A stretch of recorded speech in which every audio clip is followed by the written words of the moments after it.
Hello guys, welcome back. This is just a quick update with regards to our tomato plants. So as of this time, today is October 17 and it's almost 1 o'clock p.m. And the temperature is around 12 degrees.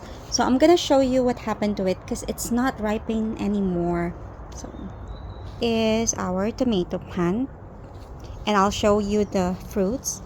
Ang lalaki na niya. Look at that. Oopsie.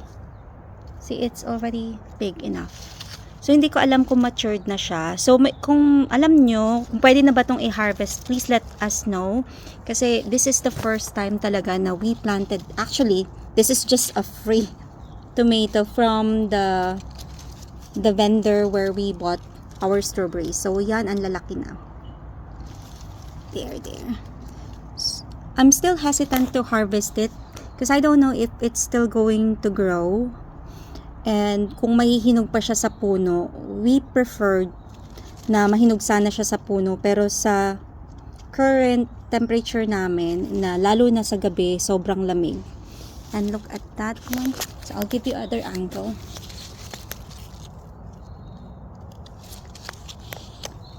What do you think guys? I-harvest ko na ba? At tapos, hintayin ko na lang siyang mahinog sa loob ng bahay.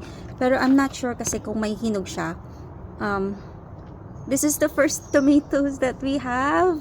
Gusto ko sana siyang matikman. Though we have saved tomato plants naman from this mother plant.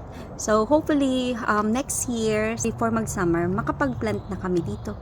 And I will keep you posted. So please advise if whether I'm going to harvest it na or just keep it a bit longer before it becomes so cold here in the UK. Thank you so much for watching. Bye!